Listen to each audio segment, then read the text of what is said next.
Hello everyone and welcome to this training video in which we will be doing a flight in the R66 turbine from Potchefstroom to Lanseria in South Africa, and we will be using the G1000. So we will see how to insert a flight plan, how to perform the flight using the instruments, how to do an ILS approach to runway 07 at Lanseria.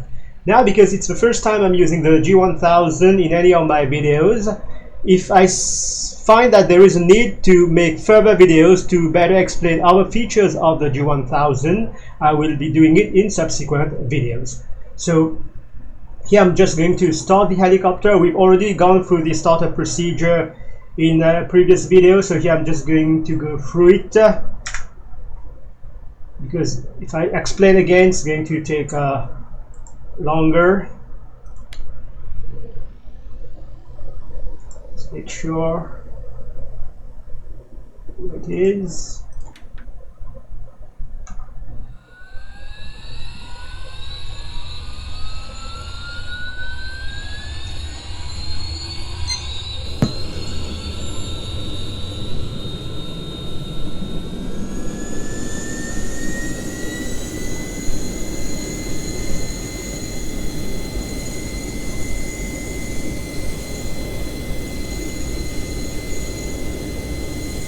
Okay, so guard on, generator at Linux. I'm just gonna close the door and we will insert the flight plan.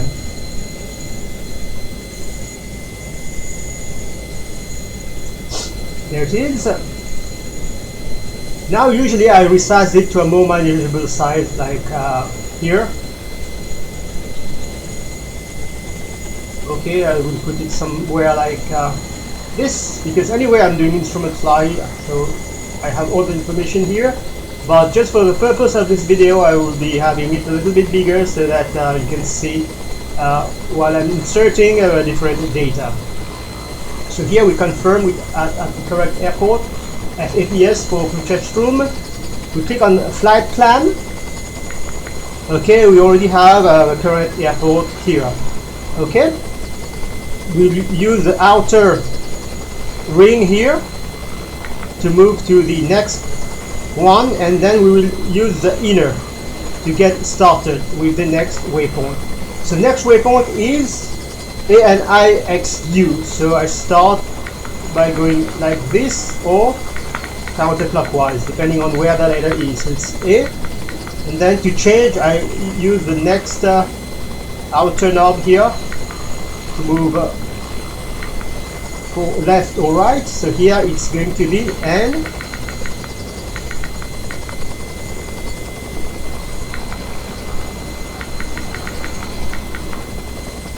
and then X. You can go backward to Y. You have to get it activated first, and then there you are. And U, I believe, do same thing. One time here, and then you can go back depending on what the letter is. There it is. And you see, you confirm, because sometimes you have duplicates. That's the one we are looking for. And then next one, EGPOP. So same thing here. It's already on the next item here. So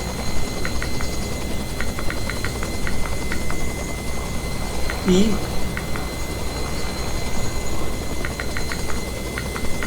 G,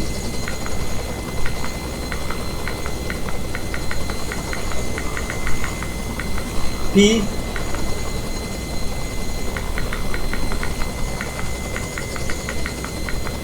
O, P.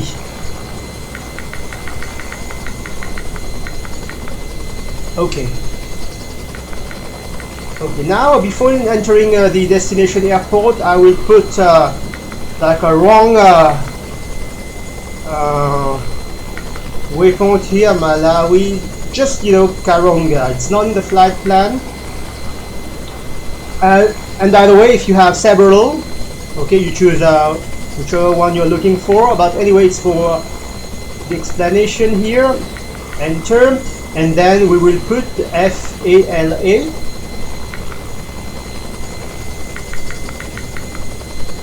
F A LA. Okay, Lanseria, and confirm. Okay. Now we have a look at our flight plan. We have our departure. We can move up and down like this. Okay. FAPS-ANIXU-EGPOP-FALA. Oh, that's not in the flight plan. So how to correct this? You put it on the waypoint you want to remove. Clear. If it is the waypoint you want to remove, you press enter for OK, or if you want to cancel, you just use the outer knob here.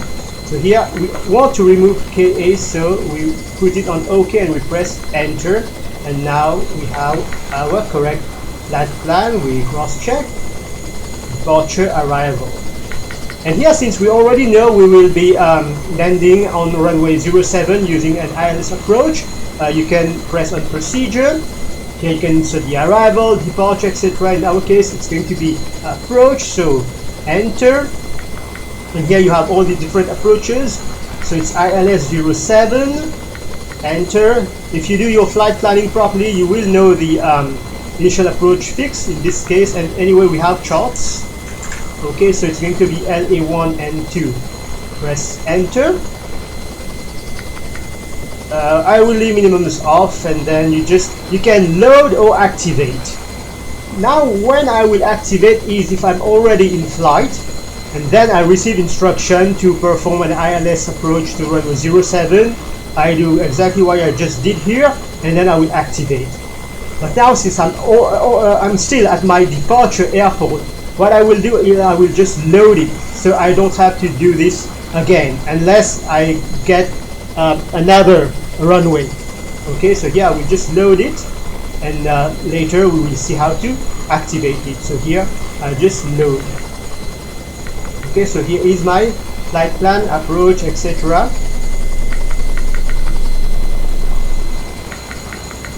There it is. Okay, so click this to remove, and now here for autopilot, heading, altitude, I think this is self-explanatory.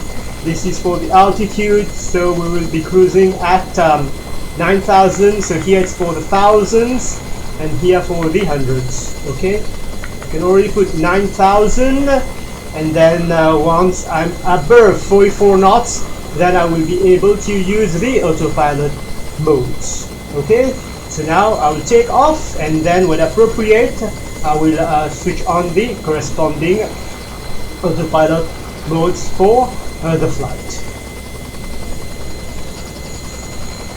So let's complete this part here. Okay, I will put nav light on, friction remove, and just do the test. Fine. Now let's open the throttle.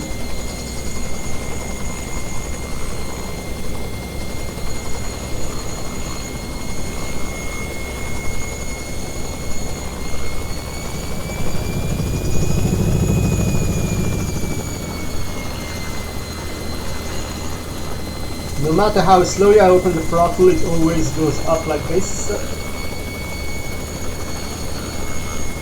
Still opening, still opening. Now it's fully open, so doors, everything okay. Friction once again removed. All the switches on, guard on. Flight plan okay. So here, since we have it on the GPS, you want to make sure that it's on VO1. You are using the VO1 frequency, like here. Okay, nav 1, nav 2. Okay, this is for VO2, so you just make sure it is on GPS. Okay, just press this to cycle through the different items here. It is going to be on GPS, and the altimeter actually 29901. There it is. Okay, we are ready for takeoff.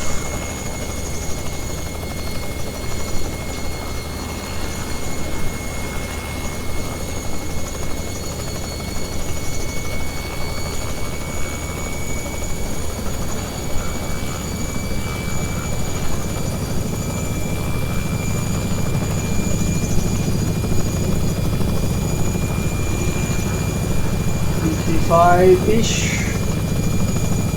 Engines to the green. We have enough fuel for the flight.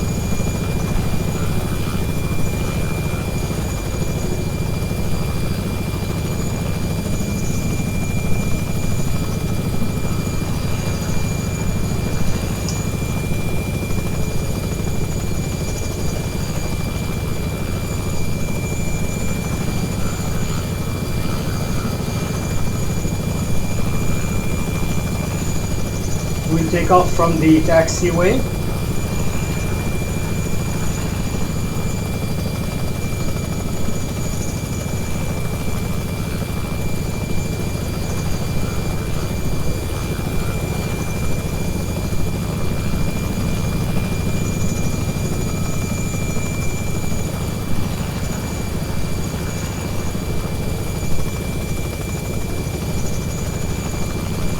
Knots I can climb.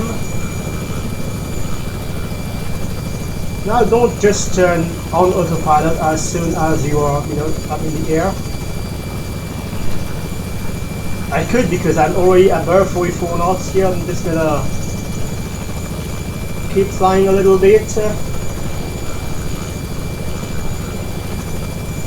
because at this critical phase of the flight, if an emergency happens, you will be in a better position to take the prompt action. But yeah, anyway, I have my flight plan here.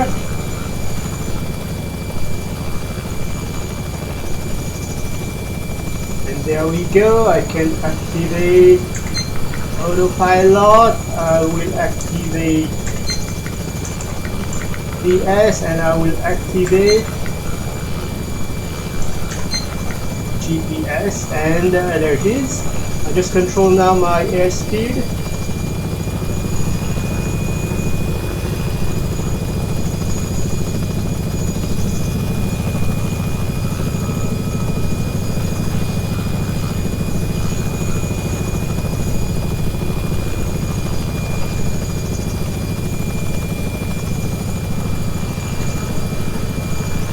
That's why usually I have it smaller, so that I can also see some of the gauges I want to use.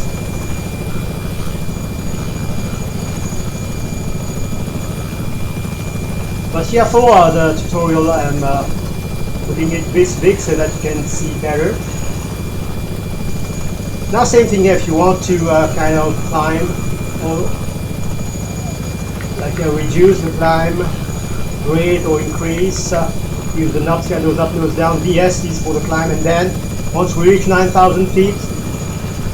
Now obviously I didn't say that at the beginning. I have already a series on instrument flying, where all those things have already been covered. How to do instrument flights, ILS approach viewer, navigation, etc. So here I'm just covering the G1000 part.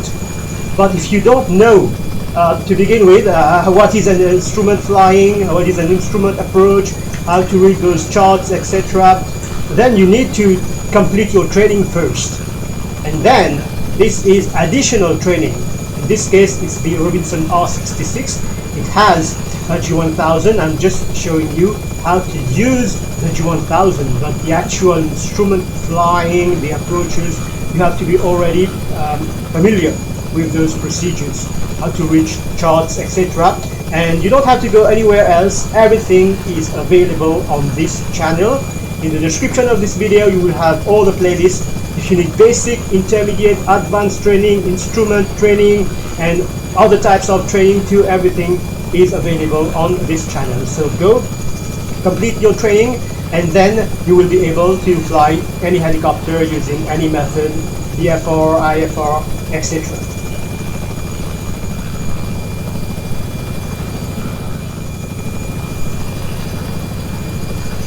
There it is. Blue means it's capturing the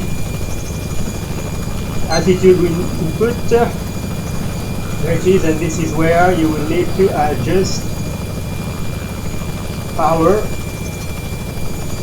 to fly at your desired airspeed.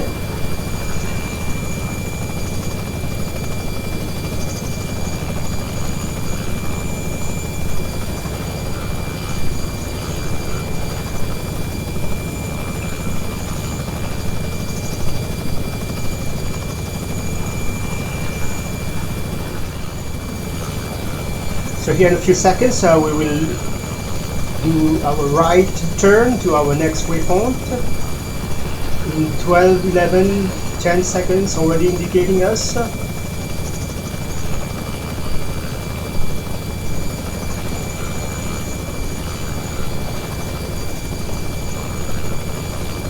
it is, pretty accurate.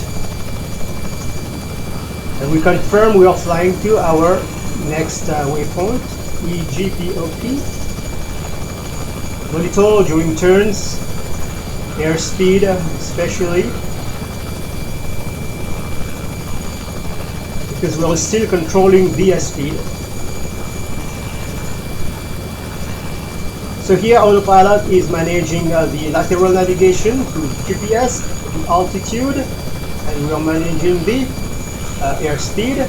EGPOP, there it is, established, 23.9 nautical miles. Okay.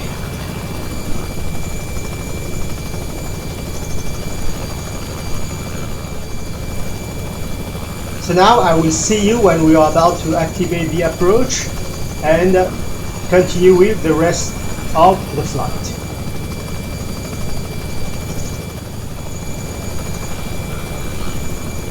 We will now activate the approach, so we go to procedure. We have already selected the approach, so we will just activate the approach here and press enter.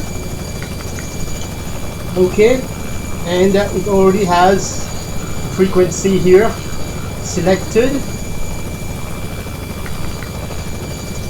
Okay, so what we will do now, we will just change CDI to Knock 1, approach,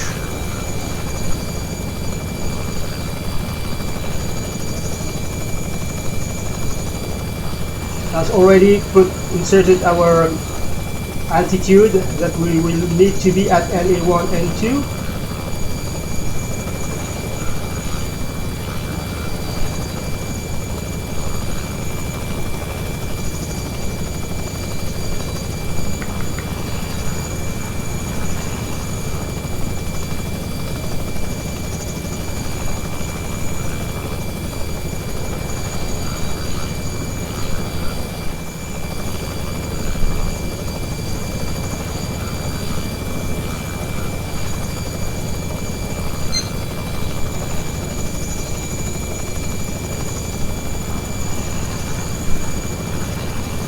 Localizer captured.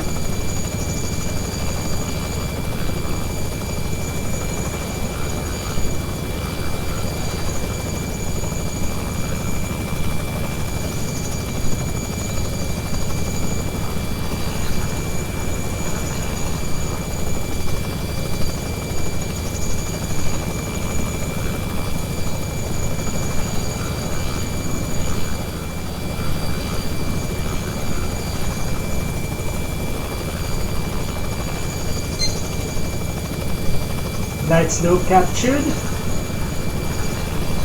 So now we just need to adjust collective in order not to overspeed.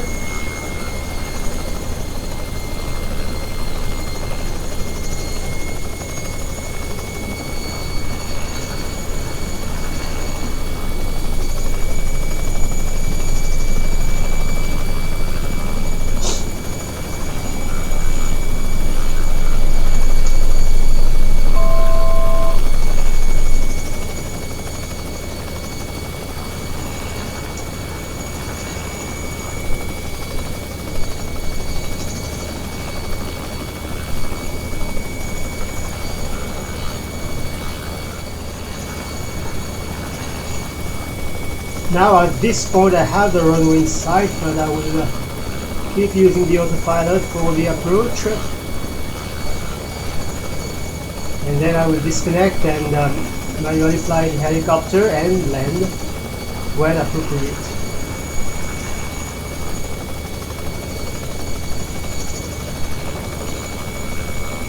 So I can go ahead and resize this screen,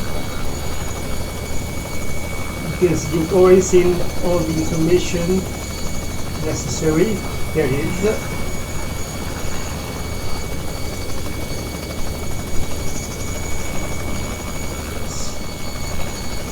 So we'll just go ahead and disconnect the autopilot and fly the rest of the approach and landing. Just be ready when disconnecting the pilot to kind of take control of the helicopter.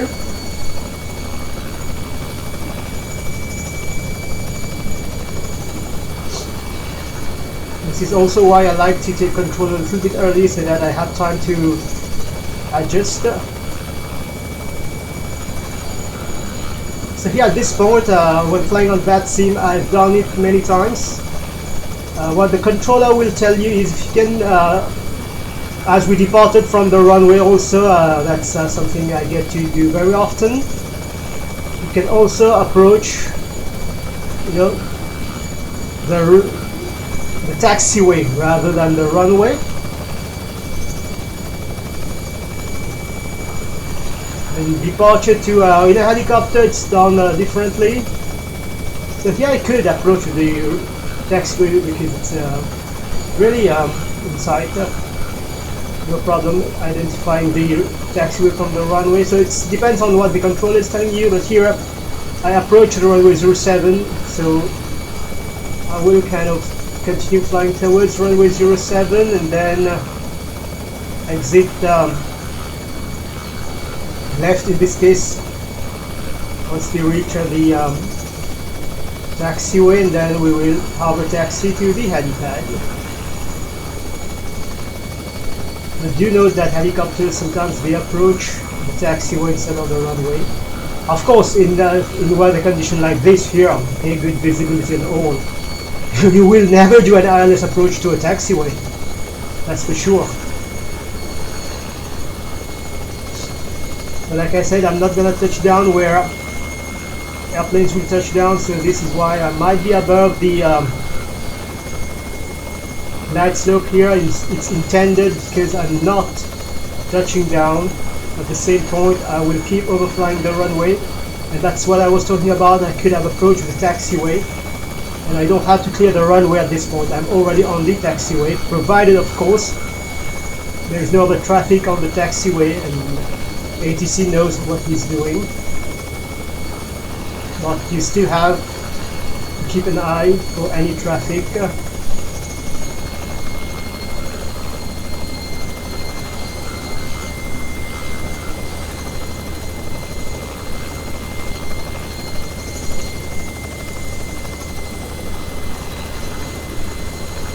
So when approaching the runway, you clear the runway much faster using this method, and I could even air taxi instead of hover taxi. What's the difference? Already covered in the basic training exercise between an air taxi and a hover taxi.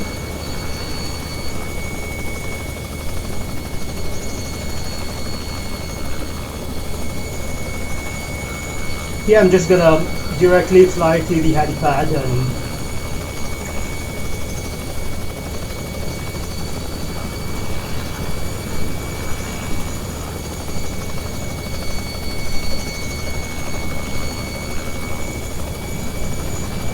normally you will be handed over to the ground, etc. Even if on that sim most of the time it's the same person taking care of all those frequencies, but taking a look at the windsock here to determine which direction I should be landing.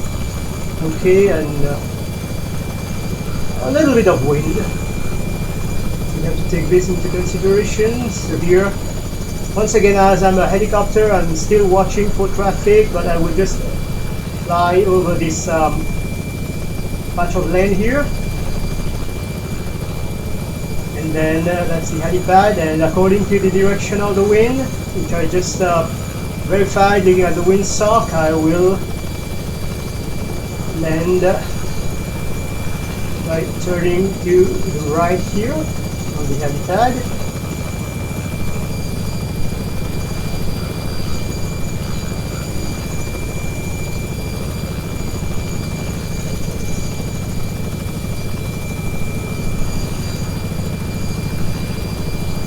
There it is. and gently lower the helicopter. There it is. So we have reached our destination using the G1000 flight plan and ILS approach.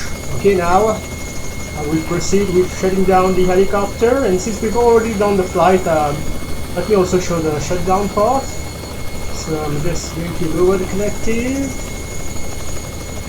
Make sure, if you want, there. Now close throttle.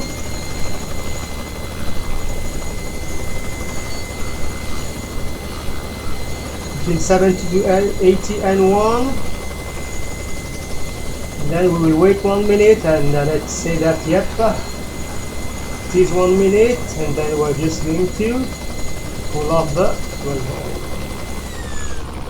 There it is. So as you can see, once you get used to using the G1000, it's not that different from the Genesis 530. Of course, the layout is different. You have all the information here and the flight plan procedure and all. But remember, you have to switch from GPS to Lock 1 or Lock 2, depending on which frequency you want to use. And here at this point, I will apply the rotor brake, and the light comes on here. Okay. So already I can switch off anything that I'm not gonna use. So now I have lights can go off. Avionics can go off. Generator can go off. Now we wait for the rotors to come to a complete stop.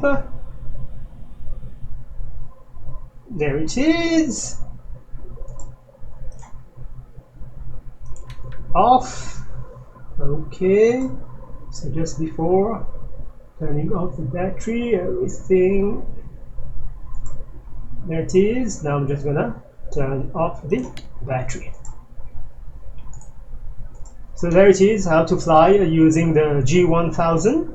I hope you found this video helpful. If you do, please leave a like and subscribe to the channel, and I will see you in another video.